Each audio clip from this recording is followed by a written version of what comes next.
अस्सलाम वालेकुम, मैं हूँ आयशा। तो आप देख रहे हैं आयशा कुकिंग में आज मैं आप लोगों के लिए बीफ की कढ़ाई लेके आई हूँ।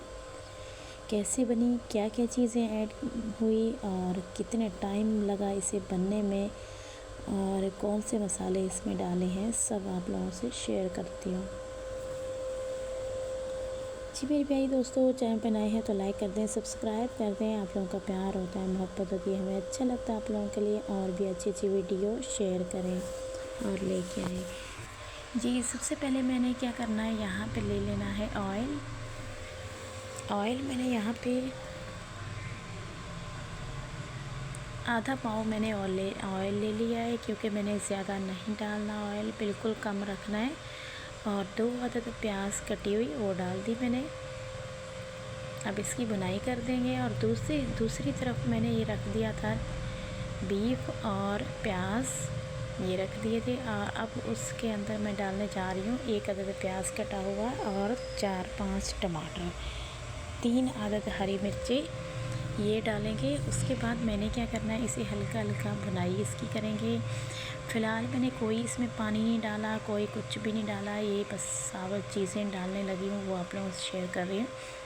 यहाँ पे 3 से 4 अदद जवे मैंने लहसुन के ले लिए, दालचीनी का टुकड़ा ले लिया और मैंने तेज़पत्ता 2 अदद तेज़पत्ते ले लिए हैं। और मैंने यहाँ पे एक छोटी इलायची ले ली, 2 अदद छोटी इलायची है।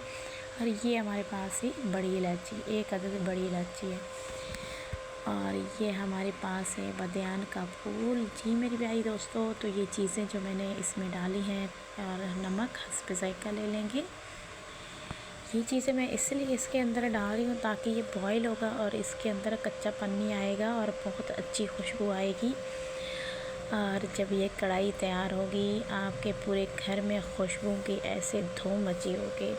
जी तो यहाँ पे देखिए हमारे टमाटर बिल्कुल गल चुके हैं और पानी खुश्क हो चुका है।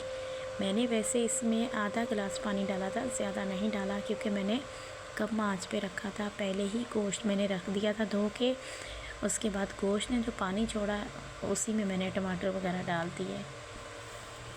मज़ीद मैंने आधा गिलास पानी डाला। तो यहाँ पे लाल मिर्ची पाउडर और हल्दी पाउडर 1 टीस्पून लाल मिर्ची पाउडर और हल्दी पाउडर डाल दिया है। और पिसा हुआ गरम मसाला भी मैंने डाल दिया है। 1 कप दही का ले लिया, ये ले लिया और ये भी इसके अंदर डाल दिया है। और अब क्या करना है, इसकी थोड़ी सी करेंगे बुनाई, क्योंकि पहले मैंने इसे गला लिया था।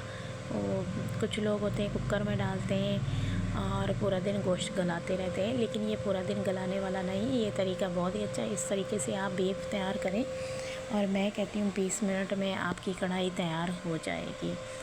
ढक्कन दे दिया और अच्छे से खुश्क हो गया। अब ये देखिए माशाल्लाह क्या ही ज़बरदस्त किस्म की खुशबू आ रही है और बिल्कुल एक जान हो गया है।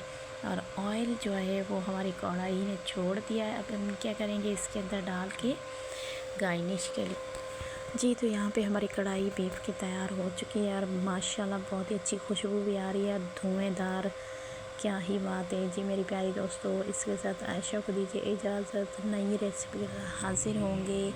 अल्लाह हाफ़िज़।